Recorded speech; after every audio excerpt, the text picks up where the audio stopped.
Tonight, for the first time, you'll see how easy it was for a so-called restricted monk to leave St. John's and befriend a family who initially didn't know about his restrictions because St. John's hadn't made his name public.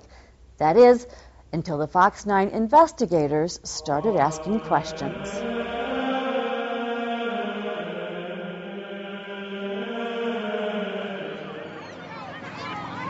A nap in a popular park filled with kids, an Eagle Scout ceremony, a cozy picture on the couch.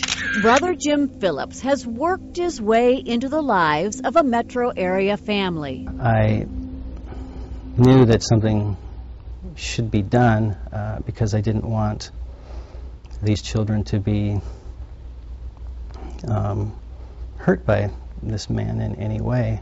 Eric Evander knows the family well. We're not identifying them to protect their privacy.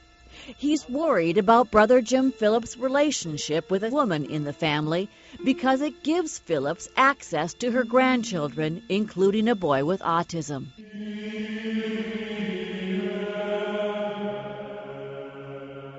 Brother Phillips is among the dozen or so St. John's priests and monks with credible allegations of sexual misconduct. There's danger out there, and there's danger that's coming from Collegeville. Pat Marker is a victim's advocate. He knows all about Collegeville and the monks living there. It's a place unlike any other in Minnesota. The sprawling campus includes St. John's University. In the summer, young people from all over the world come for events here. There's a beach where kids swim.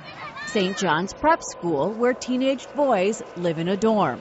And right in the middle is the monastery where the monks live, including at least a dozen the Abbey acknowledges sexually molested an untold number of young people. It's at that prep school Brother Phillips met his two accusers in the late 1970s. He'd taken a strong and peculiar interest in me very early on, and he would frequently touch me or on the shoulders or put his hand on my back and tussle my hair, that kind of behavior. Within about 4 weeks of that, it had progressed to something of a much more sexual nature, and he was having me come to his private room on basically a weekly basis throughout that academic year. Brother Phillips denies he molested his accusers from the 1970s, but St. John's Abbey confirms Brother Phillips lives at the Abbey under what's called a safety plan. And I know what conditions these men live under, and it is completely different than what the public believes. Marker says the public's belief was formed in 2002 when Abbott John Clausen made a public apology for the sexual abuse. I offer you my deepest and sincerest apology.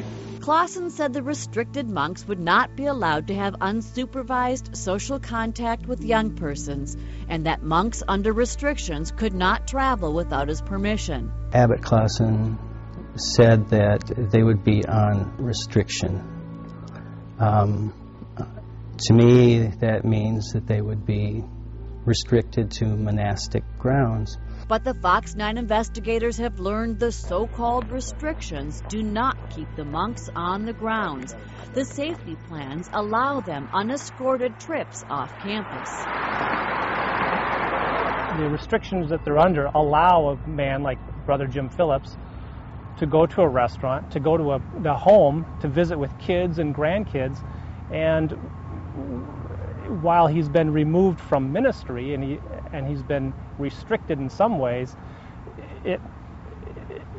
he's had no problem in opening up other avenues. We watched as Brother Phillips ate lunch with his woman friend at a Denny's restaurant where kids come and go. The two of them then went to a nearby park filled with kids of all ages. The woman carried a pillow in her trunk so Brother Phillips could take a nap. The two then said goodbye. Phillips headed alone back to St. John's Abbey, where, remember, he is a monk.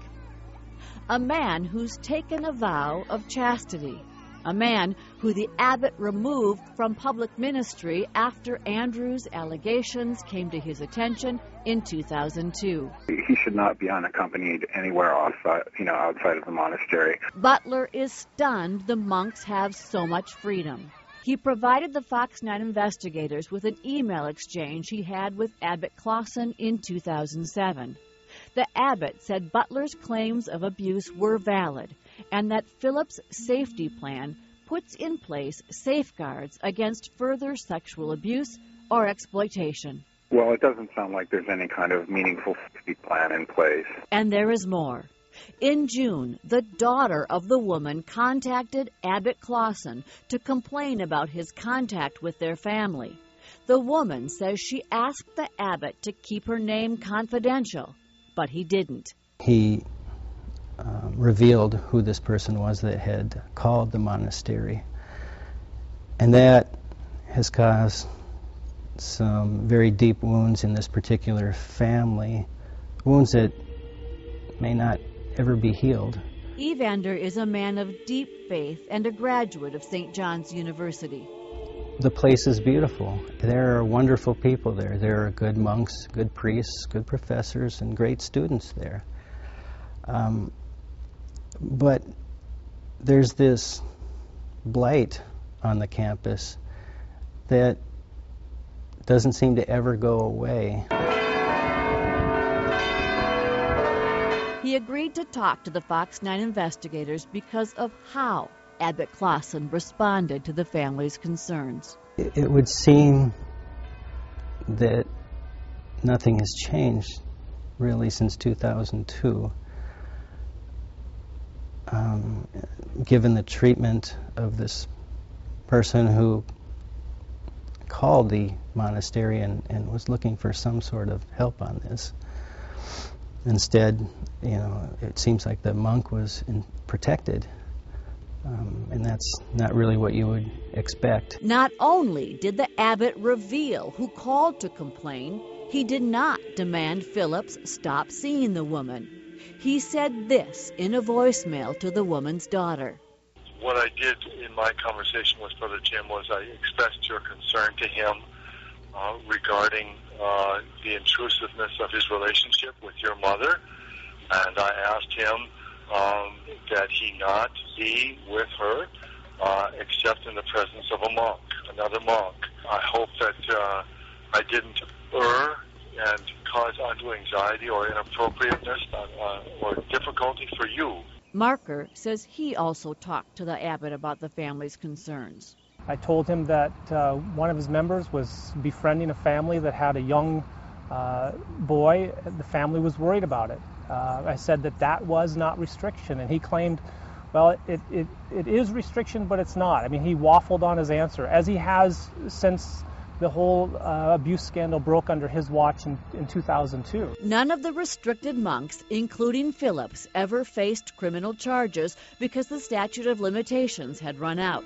And the Abbey says it provides more supervision of monks accused of sexual offenses than is provided for under Minnesota law. You can read more about the allegations against the restricted monks on Marker's website called Behind the Pine Curtain. It's a website he wishes he could stop working on. And if the Abbey would have done its job years ago, and if the Abbey would be proactive in doing their job now, I wouldn't have to spend time on it. But when the victims stop calling, then I will stop working on it. But they haven't stopped calling. We did call Brother Phillips, but he didn't return our phone call. Last weekend, the abbot talked personally with the older woman and explained exactly why Brother Phillips is living under restrictions. We have additional information at myfox9.com. I'm Trish Van Pilsum with the Fox 9 Investigators.